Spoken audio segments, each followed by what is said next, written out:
Ya, mari kita berdoa. Ya Tuhan Allah Maha Kuasa, kami bersyukur atas firman-Mu yang hidup dan berkuasa yang telah menjadi terang bagi jalan kami. Kami mohon agar Engkau terus menuntun kami melalui firman-Mu sehingga kami dapat mengenal Engkau lebih dalam dan melakukan kehendak-Mu. Bukalah hati dan pikiran kami untuk menerima firman-Mu dengan rendah hati. Berilah kami kebijaksanaan untuk memahami makna firman-Mu dan kekuatan untuk menerapkan dalam kehidupan sehari-hari. Dalam nama Yesus kami berdoa dan bersyukur. Haleluya. Amin. Terima kasih Pak. Terima kasih Pak Siliwangi. Selanjutnya silakan Bu Veronica dan Pak Murji. Dan dia silakan. Ayub 34 ayat 1 sampai 37. Maka berbicaralah Elihu, dengarkanlah perkataanku, kamu orang-orang yang mempunyai hikmat. Berilah telinga kepadaku, kamu orang-orang yang berakal budi. Karena telinga itu menguji kata-kata, seperti langit-langit mencecap makanan. Biarlah kita memutuskan bagi kita sendiri apa yang adil, menentukan bersama-sama apa yang baik. Karena Ayub berkata, aku benar, tetapi Allah mengambil hakku. Kendati aku mempunyai hak, aku dianggap berdusta. Sekalipun aku tidak melakukan pelanggaran, lukaku tidak dapat sembuh lagi. Siapakah seperti Ayub yang minum hujatan terhadap Allah seperti air, yang mencari persekutuan dengan orang-orang yang melakukan kejahatan dan bergaul dengan orang-orang fasik? Karena ia telah berkata, tidak berguna bagi manusia kalau ia dikenan Allah. Oleh sebab itu, kamu orang-orang yang berakal budi, dengarkanlah aku. Jauhlah daripada Allah untuk melakukan kefasikan, dan daripada yang maha kuasa untuk berbuat curang. Malah ia mengganjar manusia sesuai perbuatannya, dan membuat setiap orang mengalami sesuai kelakuannya.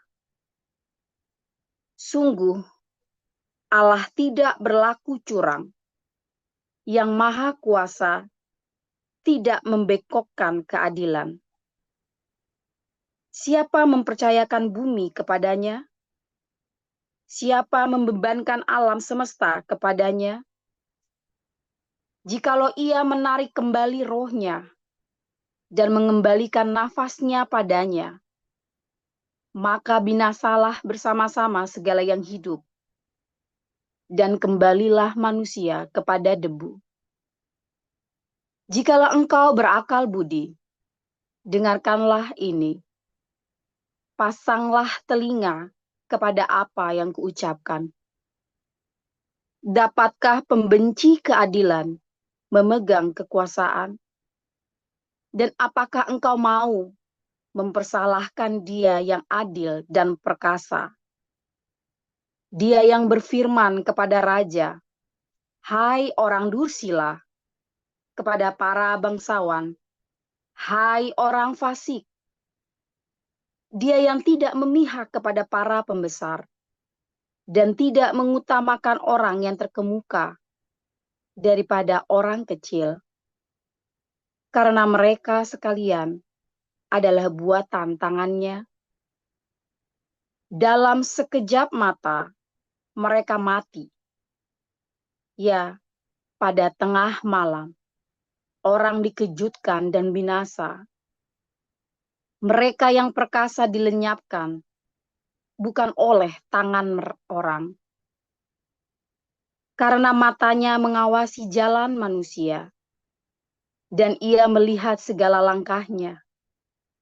Tidak ada kegelapan ataupun kelam kabut, di mana orang-orang yang melakukan kejahatan dapat bersembunyi. Karena bagi manusia, ia tidak menentukan waktu untuk datang menghadap Allah supaya diadili. Orang-orang yang perkasa diremukkannya dengan tidak diperiksa, dan orang-orang lain diangkatnya ganti mereka. Jadi, ia mengetahui perbuatan mereka dan menggulingkan mereka di waktu malam, sehingga mereka hancur lebur. Mereka ditamparnya karena kefasikan mereka, dengan dilihat orang banyak, karena mereka meninggalkannya, dan tidak mengindahkan satu pun daripada jalannya, sehingga mereka menyebabkan jeritan orang miskin naik ke hadapannya, dan ia mendengar jeritan orang sengsara. Kalau dia berdiam diri, siapa akan menjatuhkan hukuman? Kalau dia menyembunyikan wajahnya, siapa akan melihat dia, baik itu sesuatu bangsa atau orang seorang?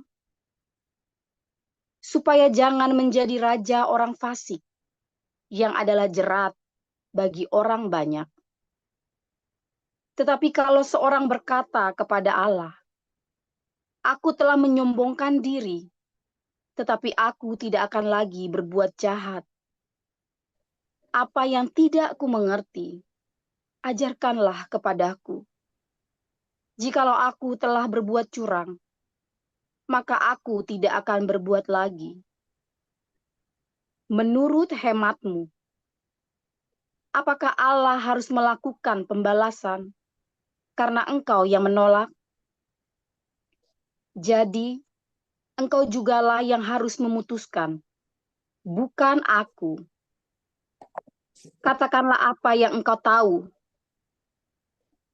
Maka orang-orang yang berakal budi dan orang yang mempunyai hikmat yang mendengarkan aku akan berkata kepadaku, Ayub berbicara tanpa pengetahuan, dan perkataannya tidak mengandung pengertian. Kiranya Ayub diuji terus-menerus, karena ia menjawab seperti orang-orang jahat, karena ia menambahkan dosanya dengan pelanggaran. Ia mengepalkan tangan di antara kami, dan banyak bicara terhadap Allah. Kami lanjutkan dari Roma 11 ayat 1 sampai 36. Maka aku bertanya, adakah Allah mungkin telah menolak umatnya? Sekali-kali tidak, karena aku sendiri pun orang Israel, dari keturunan Abraham, dari suku Benyamin. Allah tidak menolak umatnya yang dipilihnya. Ataukah kamu tidak tahu apa yang dikatakan kitab suci tentang Elia? Waktu ia mengadukan Israel kepada Allah, Tuhan, nabi-nabimu telah mereka bunuh, mezbah-mezbahmu telah mereka runtuhkan. Hanya aku seorang dirilah yang masih hidup, dan mereka ingin mencabut nyawaku. Tetapi bagaimanakah firman Allah kepadanya? Aku masih meninggalkan 7.000 orang bagiku yang tidak pernah sujud menyembah Baal. Demikian juga pada waktu ini ada tinggal suatu sisa menurut pilihan kasih karunia. Tetapi jika hal itu terjadi karena kasih karunia, maka bukan lagi karena perbuatan. Sebab jika tidak demikian, maka kasih karunia itu bukan lagi kasih karunia. Jadi bagaimana? Israel tidak memperoleh apa yang dikejarnya, tetapi orang-orang yang terpilih telah memperolehnya. dan orang-orang yang lain telah tegar hatinya, seperti ada tertulis. Allah membuat mereka tidur nyenyak, memberikan mata untuk tidak melihat dan telinga untuk tidak mendengar, sampai kepada hari sekarang ini. Dan Daud berkata, biarlah jamuan mereka menjadi jerat dan perangkap, penyesatan dan pembalasan bagi mereka. Dan biarlah mata mereka menjadi gelap, sehingga mereka tidak melihat, dan buatlah punggung mereka terus-menerus membungkuk. Maka aku bertanya, adakah mereka tersandung dan harus jatuh? Sekali-kali tidak. Tetapi oleh pelanggaran mereka, keselamatan telah sampai kepada bangsa-bangsa lain, supaya membuat mereka cemburu. Sebab jika pelanggaran mereka berarti kekayaan bagi dunia, dan kekurangan mereka kekayaan bagi bangsa-bangsa lain, terlebih-lebih bagi kesempurnaan mereka. Aku berkata kepadamu, hai bangsa-bangsa bukan Yahudi, justru karena aku adalah rasul untuk bangsa-bangsa bukan Yahudi, aku menganggap hal itu kemuliaan pelayananku, yaitu kalau aku dapat membangkitkan cemburu di dalam hati kaum sebangsaku menurut daging dan dapat menyelamatkan beberapa orang dari mereka. Sebab jika penolakan mereka berarti perdamaian bagi dunia, dapatkah penerimaan mereka mempunyai arti lain daripada hidup dari antara orang mati? Jikalau roti sulung adalah kudus, maka seluruh adonan juga kudus. Dan jikalau akar adalah kudus, maka cabang-cabang juga kudus. Karena itu apabila beberapa cabang telah dipatahkan, dan kamu sebagai tunas liar telah dicangkokkan di antaranya dan turut mendapat bagian dalam akar pohon zaitun yang penuh getah, janganlah kamu bermegah terhadap cabang-cabang itu. Jikalau kamu bermegah, ingatlah bahwa bukan kamu yang menopang akar itu, melainkan akar itu yang menopang kamu. Mungkin kamu akan berkata, ada cabang-cabang yang dipatahkan supaya aku dicangkokkan di antaranya sebagai tunas.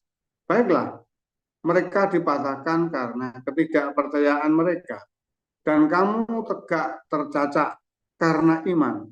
Janganlah kamu sombong, tetapi takutlah. Sebab kalau Allah tidak menyayangkan cabang-cabang asli, juga tidak akan menyayangkan kamu. Sebab itu perhatikanlah kemurahan Allah dan juga kekerasannya, yaitu kekerasan atas orang-orang yang telah jatuh, tetapi atas kamu kemurahannya, yaitu jika kamu tetap dalam kemurahannya, jika tidak, kamu pun akan dipotong juga. Tetapi mereka pun akan dicangkokkan kembali jika mereka tidak tetap dalam ketidakpercayaan mereka. Sebab Allah berkuasa untuk mencangkokkan mereka kembali. Sebab jika kamu telah dipotong sebagai cabang dari pohon zaitun liar dan bertentangan dengan keadaanmu itu, kamu telah dicangkokkan pada pohon zaitun sejati. Terlebih lagi mereka ini, yang menurut asal mereka akan dicangkokkan pada pohon zaitun mereka sendiri. Sebab saudara-saudara, supaya kamu jangan menganggap dirimu pandai, aku mau agar kamu mengetahui rahasia ini. Sebagian dari Israel telah menjadi tegar sampai jumlah yang penuh dari bangsa-bangsa lain telah masuk. Dengan jalan demikian seluruh Israel akan diselamatkan. Seperti ada tertulis, dari Sion akan datang penebus, ia akan menyingkirkan segala kefasikan daripada Yakub. Dan inilah kerajaanku dengan mereka apabila aku menghapuskan dosa mereka. Mengenai Injil mereka adalah seteru Allah oleh karena kamu. Tetapi mengenai pilihan mereka adalah kekasih Allah oleh karena nenek moyang. Sebab Allah tidak menyesali kasih karunia dan panggilannya Sebab sama seperti kamu dahulu tidak taat kepada Allah, tetapi sekarang beroleh kemurahan oleh ketidaktaatan mereka. Demikian juga mereka sekarang tidak taat, supaya oleh kemurahan yang telah kamu peroleh, mereka juga akan beroleh kemurahan. Sebab Allah telah mengurung semua orang dalam ketidaktaatan, supaya ia dapat menunjukkan kemurahannya atas mereka semua. Oh, alangkah dalamnya kekayaan, hikmat, dan pengetahuan Allah. Sungguh tak terselidiki keputusan-keputusannya, dan sungguh tak terselami jalan-jalannya. Sebab siapakah yang mengetahui pikiran Tuhan? Atau siapakah yang pernah menjadi penasihatnya? Atau siapakah yang pernah memberikan sesuatu kepadanya sehingga ia harus menggantikannya? Sebab segala sesuatu adalah dari Dia, dan oleh Dia, dan kepada Dia. Bagi Dialah kemuliaan sampai selama-lamanya. Demikian bacaan firman Tuhan. Terima kasih Pak Utomo. Terima kasih Pak Murji dan Ibu Veronica atas pembacaan firman Tuhan pada hari ini, dan renungan pada hari ini dilayani oleh Pastor Joseph Paulza dengan judul Elohim Tidak Pernah Salah. Baik Bapak Ibu, sama-sama kita akan dengarkan, dan jangan lupa Bapak Ibu untuk membuka kamera biar kita bisa tetap langsung dengan Pastor Paul. Terima kasih, silakan Pastor. Haleluya, luar biasa. Elohim. Kalau saya bilang Elohim itu berarti Tuhan Yesus. Kalau saya bilang El berarti itu Bapa, ya. Karena yang disebut dengan Bapa itu El, lama sabahtani. Artinya Yesus memanggil Bapanya El. Yesus tidak pernah memanggil Bapanya itu Elohim, nggak pernah ya. Jadi kalau ada bilang Bapak Elohim, itu tuh salah, ya, itu ngawur. Karena di Alkitab nggak ada Bapak Elohim, adanya Bapak El, ya. Kalau bilang Elohim itu lagi cerita Tuhan Yesus tuh, Yesus yang adalah Tuhan, yang adalah Allah, ya. Makanya namanya Elohim, ya, plural. Tapi kalau bilang El itu adalah Bapa segala roh, itu maksudnya El, gitu ya. Nah, roh di dalam Yesus itu adalah Sang El sendiri. Rohnya Yesus itu bukan Elohim, karena Yesuslah Elohim. Roh di dalam Yesus adalah Sang Bapa itu sendiri, El. Ya, saudara ya. Nah, ketika Tuhan Yesus mengajarkan kepada kita, berdoalah kepada Bapa di dalam namaku. Sebenarnya begitu, ya, berdoa kepada Bapa di dalam namaku, ya. Nah, ketika kita berdoa kepada Bapa di dalam nama Yesus, maksudnya Dia adalah segala roh. Kita berdoa kepada segala roh, kepada Bapa segala roh. Tapi kita mengenalnya di dalam nama Yesus. Kamu tidak akan mengenal Bapa kalau bukan karena Yesus. Karena di dalam karena Bapa itulah yang tinggal di dalam Yesus, saudara. Karena Sang Bapa itulah, ya, adalah rohnya Yesus. Jadi kalau kita sedang berdoa, ya saudara ya, Anda mau berdoa Tuhan Yesus, nggak apa-apa saudara. Karena ketika kita berdoa kepada Tuhan Yesus, kan kita sedang berdoa kepada roh yang ada di dalam Tuhan Yesus, sama saja. Dan kalau Anda bertanya di mana Tuhan Yesus, ada di sorga, ada di mana-mana, karena Tuhan Yesus itu maha hadir. Ketika dia menjadi manusia biasa, dia tidak maha hadir. Tapi ketika dia kembali ke surga, ya dia bangkit setelah mati di salib, ketika dia bangkit, maka dia menggunakan tubuh ilahinya, tubuh kebangkitan. Dan dialah Elohim itu yang maha hadir. Ya makanya Yesus berkata, adalah lebih baik aku pergi. Ya kan? Adalah lebih baik aku pergi. Saudara, ketika kita belajar ya tentang pemahaman, pengertian, kita berdoa kepada Bapa di dalam nama Yesus, maka kita sedang diperkenalkan kepada Bapa di sorga yang tidak pernah salah. Dan kita mengenalnya sekali lagi di dalam nama Yesus. Karena apa? Karena nama Bapa diberikan kepada Yesus Kristus. Ya, Yohanes 17 ayat 11 dan 12. Nama Bapa diberikan kepadaku, namamu yang kau berikan kepadaku. Makanya kalau kamu berdoa kepada Tuhan Yesus, ya nggak salah. Kan nama itu diberikan kepada Yesus kan memang. Sehingga berdoalah kepada Tuhan Yesus, nggak usah bingung, nggak usah ragu. Ya, waktu Tunggal bilangnya begini, Yohanes bilangnya begini, nanti kamu malah keblinger, salah. Ya sudah, kamu berdoanya kepada Tuhan Yesus, ya Tuhan Yesus. Harus di dalam nama Yesua, Pak, salah lagi kamu. Kamu tambah ngawur lagi nanti. Nggak harus di dalam nama Yesua, karena ya Alkitab kita ditulis dalam bahasa Yunani, perjanjian baru itu. Kamu tidak akan bisa menemukan kata Yesua di sana. Karena kalau kamu bilang kata Yesua, itu berarti perempuan. Akhiran A itu berarti perempuan. Maria, Theodora, ya, Petra, Yohana, Paula, itu nama-nama perempuan. Begitu nama laki-laki, maka jadi Marius, ya, Theodorus, Paulus, Petrus. Yesua akhirnya A, maka dia berarti perempuan. Kalau di dalam gramatikal Yunani, makanya Yesua itu jadi Yesus. Ya, saudara ya. Nah, saudara, kita bisa salah. Manusia itu bisa salah, saudara. Ketika kamu memahami yang tadi saya bicara tadi, orang Tritunggal, orang Oneness, orang Tritunggal saja menjelaskan Tritunggalnya jadi Triteis semua tuh. Deki nggak ada salah satunya tuh.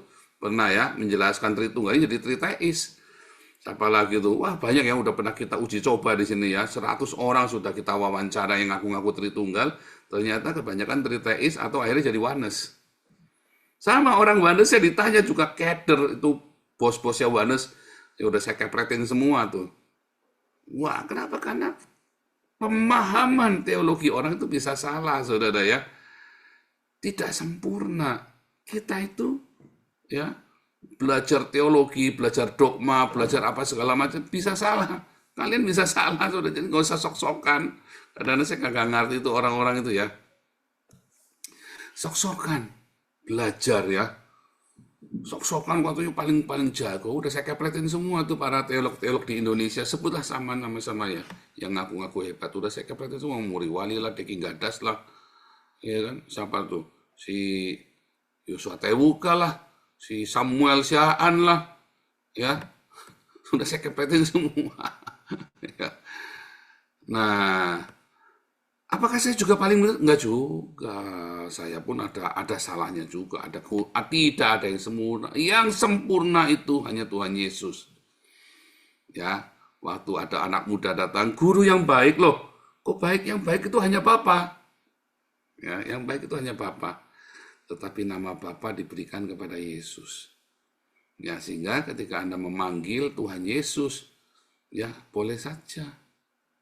Ya, boleh saja. Jangan takut, jangan tertuduh. Ya. Sekalipun kamu memanggilnya, ya salah. Katanya salah, tapi dia tahu kamu manggil dia. Oh, nggak mungkin manggil. Ya, berarti dia goblok bapaknya, saudara. Bapamu goblok. Anaknya Pak Utomo manggilnya Pak Ut apa Pak Tomo? Atau Papa? Atau apa? Gus, kamu salah manggil, aku udah tahu. Berarti bapaknya goblok. Berarti bapak goblok. Kalau gara-gara kamu salah manggil, lalu dia tidak nengok, saudara. Bapak nedan, saudara. Jangankan Bapak di sorga, anak saya Miracle umur 3 tahun ya. Dia tuh kan maunya kan, dia kan saking pinternya, ini anak pinter, saudara. Jadi saking pinternya, dia maunya orang itu tahu yang dia maksud, saudara. Tapi kan salah, kamu anak 3 tahun. Wow, omanya, mami saya bingung, saudara. Ini maunya gimana, kamu maunya apa? Mamanya aja bingung. Lah, saya ngerti. Kenapa? Karena saya selalu berusaha, saya ngamatin. Karena saya tahu, saya punya masalah komunikasi, Anda punya masalah komunikasi, Gara-gara kita gagal ngomong. Jadi itu penting sekali komunikasi di rumah saya itu penting, saudara, untuk belajar ngomong yang benar. Ketika anak ini, oh, saya ngerti, ngomong yang benar. Sambil saya ambilin, kamu minta ini kan? Saya ngerti, ngomong yang benar. Loh, saya saja ngerti apa yang anak saya mau, saudara. Sekalipun dia salah ngomongnya. Ya. Wisely itu waktu kecil manggil saya Babe, karena anak karyawan-karyawan di kantor manggil saya Babe kan. Jadi dia ikut sama Babe, terus saya nggak nengok begitu, saudara. Sadis amat, sadis amat, saudara ya. Di Jerman itu ada orang tua, ada teman saya di Jerman. Ini orang itu kolot sekali ya. Jadi kalau ngomong sama bapaknya itu, dia harus ngomongnya nggak boleh pakai do, nggak boleh do bis, harus si. Kalau do itu maksudnya koe gitu loh, saudara ya. Kalau si itu maksudnya panjenengan gitu ya. Kalau dalam bahasa Jawa itu. Nah, dia nggak boleh ngomong do, harus pakai si. Coba bayangin, saudara. Terus kalau ngomong si, bapaknya nggak mau nengok, saudara ya. Ada ya, tapi satu dari sekian juta yang saya temui yang begitu. Mungkin di Jawa begitu ya, kalau di keraton ya. Kasihan sekali. Ya. Kalau anak saya manggilnya papa, babe, nggak apa-apa, boleh-boleh saja. Ya, anak saya memanggilnya babe aja juga nggak apa-apa. Kami dekat, karena kami dekat, ya. Jadi kadang-kadang ada anak-anak, apa anak saya manggilnya Papa Paul, saudara? Siapa di sini yang memanggilnya Bapak Yesus? Papa Yesus begitu. Berarti dia bukan anakmu, ya kan? Kalau ada anakmu memanggil Papa Utomo, saya curiga itu bukan anaknya. Papa Utomo, ya, Papa Murci, Mama Veronica, berarti bukan anak kandung. Keponakan saya manggil anak Mama Ana. Banyak anak-anak ya manggilnya Mama Ana. Karena bukan anak kandung. Miracle nggak pernah bilang Mama Ana. Bilangnya Mama saja, Mama. Iya nggak? Loh, coba lo pikir. Saya ya kalau Anda manggil Bapak, nggak salah. Ketika kamu kudu maksa Bapak Yesua, Bapak Yahweh, kamu salah. Saudara, kalau kamu lagi kesulitan, kalau kamu dalam problem yang besar dalam hidupmu, saudara, terus nama itu menjadi ribetnya minta ampun, saya yakin kamu sedang menyembah Tuhan paling tolol di dunia, saudara. Namaku jadi ribet. Kamu sedang menyembah Tuhan yang tolol, saudara. Oh, kasihan amat. Kasar gitu. Iya, kamu nggak usah ribet, saudara. Bahkan kamu diam dalam tangisanmu saja, dia tahu. Kamu nangis saja, nggak usah manggil-manggil. Udahlah, manggil Yesus salah, manggil Yesus salah, manggil Bapak Yahweh, kata Pak Paul salah juga. Udah nangis saja, saudara, nggak usah manggil. Dia tahu. Jangan takut, saudara ya. Dan dia tidak pernah salah. Tapi kalaupun udah ngomong nanti dia salah, nggak mungkin. Kalau dia bisa salah, berarti kamu jangan sembah dia lagi, nyembah saya saja, saudara. Saya lebih pintar, lebih mengerti isi hatimu. Berarti kalau kamu nyembah orang Tuhan yang begitu, jangan lagi. Jangan, lebih baik nyembah saya saja. Ya, masalahnya Bapa kita di surga. Ya. Masalahnya Tuhan Yesus kita, masalahnya Elohim kita itu tidak pernah salah. Bahkan dalam bahasa tetesan air matamu, dia tahu pilihan ini air mata buaya atau air mata beneran, saudara. Iya kan? Dia tahu persis itu air matamu tuh air mata busuk atau air mata apa itu, saudara. Aku baru bicara habis 11 miliar lah, kamu hartanya 250 miliar kemana kemarin tuh si Saroni? Nangis 11 miliar aja bicara udah nangis. Udah ngajar bener gue kepret loh. Kan gitu kan. Coba Saroni berani nangis itu sama Tuhannya. Kalau saya jadi Tuhannya Saroni, dia berani kepret. Minta kehadiran sama Tuhan, tak kepret, saudara. Kamu punya harta 250 miliar, baru hilang 11 miliar, kamu udah ngerengek. Misalnya ya, saudara ya. Loh iya loh, saudara ya. Tuhan tidak pernah salah. Dia tahu persis ketika kamu menjerit, minta keadilan sama Tuhan. Hati-hati saudara ya, kalau kamu lagi minta keadilan sama Tuhan. Serius saudara ya. Siapa di sini lagi ngalami tekanan, terus kamu minta keadilan sama Tuhan. Sementara hartamu banyak. Sementara kamu hidup dalam kemakmuran. Musuhmu adalah orang miskin papa. Mungkin dia memang salah menurut kamu. Lalu kamu minta keadilan Tuhan, saudara. Oh, hati-hati, saudara. Dikasih bangkrut kamu sama Tuhan nanti. Biar sederajat dulu sama dia. Loh. Bener nggak? Berapa kali yang begitu coba? Kalau kamu kaya, punya uang banyak, kamu kuat, kamu sehat, kamu punya kedudukan, lalu ada orang miskin menggugat kamu, saudara. Jangan pernah kamu minta keadilan, saudara. Seringkali kamu harus ngalah. Ya, begitu kamu bilang, Tuhan, aku minta keadilan, kamu diadili sama Tuhan, harus equal dulu, saudara. Dihabisin dulu kamu. Iya dong, kalau nggak equal dong, kamu harus, namanya keadilan kamu harus sama rata dulu. Sebab ketika kamu digugat sama orang yang jauh di bawah kamu, ya, Tuhan Yesus kan sudah ajarkan, barang siapa minta bajumu, kasih jubahmu kan. Barang siapa minta berjalan 1 mil, kasih 2 mil. Barang siapa minta jubahmu, lawan sampai titik darah penghabisan, gitu saudara. Jangan dong ya. Beda ajaran Tuhan dengan ajaran Tuhan Yesus. Ajaran Tuhan kita dengan ajaran Tuhan yang Mekah itu beda, saudara. Barang siapa minta bajumu, kasih jubahmu. Barang siapa mau berjalan, minta kamu jalan 1 mil, nemani dia, jalanlah 2 mil bersamanya. Ya, going extra miles, kasih lebih, saudara. Kalau kamu lagi gesekan sama orang yang di bawah kamu jauh, kamu tahu, jangan paksa dirimu minta keadilan, saudara. Seringkali justru kamulah yang harus memberikan keadilan kepada dia. Ya kan? Bahkan mungkin kamu yang harus ngasih ke dia. Apalagi kalau itu masalahnya masalah materi. Wah, kamu minta keadilan gara-gara kamu punya harta 100 juta, saudara. Orang itu cuma gegeran 10.000 perak. Udah kamu tutup mata, saudara, walaupun kamu jengkel. Oh, ini prinsip, Pak, prinsip. Kundulmu peang, saudara. Nanti Tuhan adili kamu benar-benar, dia tidak pernah salah. Dia tidak pernah salah, saudara. Jadi ketika Ayub mengalami jatuh begitu, dia cerita bahwa saya itu sudah begini, sudah melakukan itu, sudah begono, begitu. Lalu si Elihu ini kan cerita, bagaimana kamu bisa menyalahkan Tuhan? Seakan-akan Tuhan bersalah.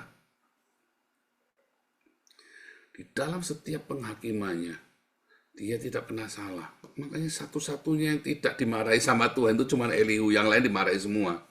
Iya kan? Satu-satunya yang tidak dimarahi cuma Elihu, yang paling muda. Karena dia tahu, saya waktu ngalamin, saudara, pertama kali saya mengalami padang gurun. Ya, saya marah sama Tuhan. Tuhan, apa salahku, Tuhan? Apa salahku, Tuhan? Saudara, ketika kamu masuk padang gurun, itu bukan masalah kamu salah. Sebab Tuhan itu begitu baik, kamu masuk padang gurun supaya kamu masuk ke tanah perjanjian itu, kamu layak. Setiap kita harus masuk padang gurun.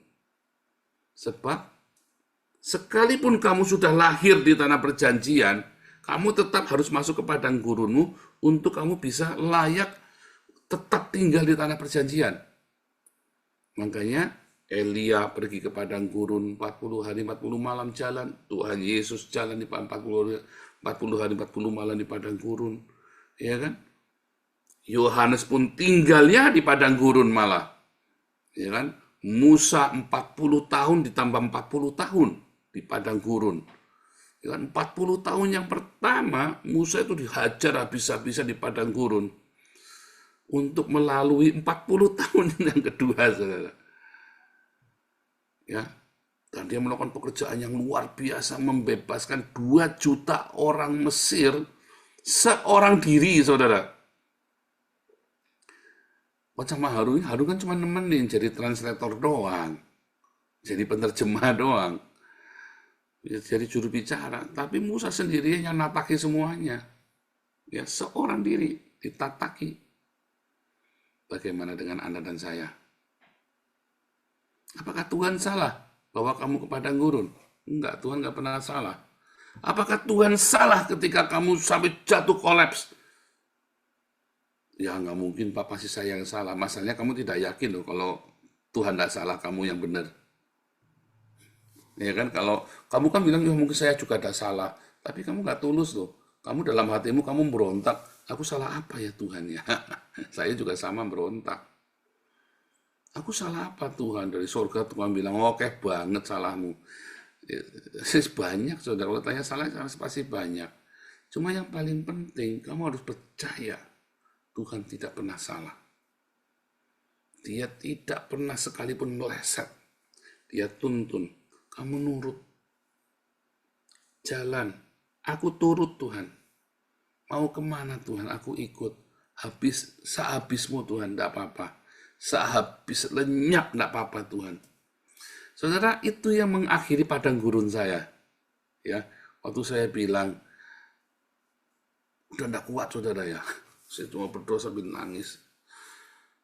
Wis Tuhan, aku sudah mengalami Tuhan. Wis sehabismu, sehabisku, sudah habis lenyap, udah tidak apa-apa Tuhan. Wis Tuhan, habisi sekalian. Kamu tidak pernah salah. Tuhan tidak pernah salah. Habisi Tuhan. Kita bisa salah berteologi, saudara ya. Kita bisa salah. Anda dan saya bisa salah. Tunggal Wanas itu tadi jago-jago pada kepleset semua, tak kepretin semua, saudara. Kita bisa salah. Saya pun bisa meleset, salah ngomong. Ya kan? Salah menafsirkan, salah baca. Bisa, sering. Ya kan? Cuman pinter ngomong doang. Tepat kusir. Tetapi sejujurnya kita semua pernah salah. Kita biasa, tapi Tuhan tidak pernah salah. Tuhan selalu benar, tepat, dituntun. Dialah patokan, dialah pendulumnya kita. Dialah kompasnya kita. Dia itu adalah penuntun hidup kita. Enggak pernah salah dan tidak mungkin salah. Ikut saja, saudara. Kemana badai itu membawamu. Ikut saja. Nangis. Sampai tidak ada kata-kata lagi. Jangan khawatir. Dia mengerti bahasa tetesan air mata. Ya. Jangan khawatir. Nikmati. Badai. Kamu nikmati saja. Waduh, terhempas. Coba sakit. Hancur habis. Sakit. Masuk penjara. Dipermalukan. Remuk redam semuanya. Kamu bilang, Tuhan, ya pokoknya jangan lepaskan aku dari tanganmu. Habiskan. Tiba-tiba kamu tanda perjanjian, saudara. Doamu itu loh, doa itu. Ya, mantra ya, saudara ya. Ingat doanya. Kalau lagi tidak kuat, udah ya. Wis Tuhan, remukan sekalian. Yang penting jangan lepaskan aku. Ya, lolos kamu nanti. Apapun, mungkin ternyata kamu sambil nangis ya di dalam mobil BMW baru tahun 2025. Tuhan, kamu nangis di mobil BMW baru, cemen loh. Nah itu sudah naik yang sepeda butut. Hari ini gajian ternyata perusahaannya dibakar. Mau gajian, mau bayar utang. Kemarin anakmu baru berobat, ditolak sama BPJS. Dia pantas menangis, saudara. Lah kamu lagi di mobil BMW baru, kamu nangis katanya Tuhan tidak adil. Kepret, nanti kamu sama Tuhan, nanti tahu rasa lu. Aku lagi diberkati dengan kesehatan anu baik, cuman gara-gara kamu tidak keterima ujian perguruan tinggi. Tuhan, kau tidak adil. Kepret kamu nanti. Hati-hati, saudara ya. Tapi apapun kamu doakan. Dia tahu bahasa tetesan air mata. Mungkin kamu malu, mungkin kamu merasa nanti kamu akan dibully orang. Bagaimana nih aku bakal dibully? Ya enggak apa-apa, wis Tuhan, jadilah dibully ya dibully Tuhan. Wis, aku masa cuman mau masuk ke Universitas Joyoboyo nggak bisa masuk Tuhan. Mamen dimasuk Universitas Jayabaya, saudara ya. Mau masuk Universitas Sembuh, saudara ya. Bisa ditolak. Ya sudah, Tuhan dibulilah Tuhan, terserah. Tuhan tidak pernah salah. Tuhan tidak pernah salah, saudara. Dia benar-benar tuntun hidupmu. Ya. Dan kalau kamu lagi mau minta keadilan, hati-hati, jangan-jangan kamu salah. Nanti kamu dibikin equal, benar-benar habis kamu, saudara. Lepaskan. Kalau itu ada di dalam genggaman tamamu dan kamu sanggup, dan kamu sebenarnya banyak persediaan, ya lepaskan. Pak, kalau istri direbut gimana? Ya jangan dilepas, kan kamu nggak punya stoknya. Kecuali kamu memang dasarnya niat udah busuk.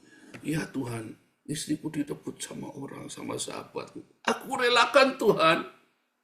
Karena pura-pura nangis. Besok kamu kawin sama tetanggamu. Kurang ajar kamu, saudara.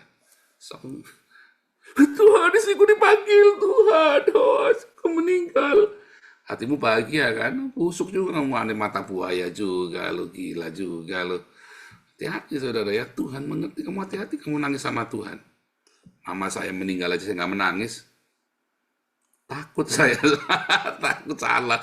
Menuntut Tuhan, mengapa Tuhan panggil, mengapa mamiku meninggal? Ya sudah Tuhan, enggak mati-mati kamu nanti juga repot juga, pusing juga. Saya mah realistis, saudara. Mami saya meninggal udah umur 75. Ya. Kalau udah umur 82 tahun, mami saya 75 tahun sudah masuk rumah sakit, sudah enggak karu-karuan. Sampai umur 82 tahun sampai mau ngerawat saya di sini, biasanya ikut saya, terus ikut kakak saya, kan kasihan. Kakak saya juga waktu itu nggak menentu. Ya. Ya, saudara ya. Jadi kamu nggak usah munafik. Sama Tuhan hati-hati, saudara, kalau kamu minta keadilan ya. Paling penting apa? Wis Tuhan, kalau memang aku harus rugi, ya rugilah. Yang penting Tuhan tuntun saya selalu. Ya, dia tidak pernah salah. Kamu sering salah. Saya sering salah. Tapi Tuhan tidak pernah salah. Kemana itu badai di pembawa kamu?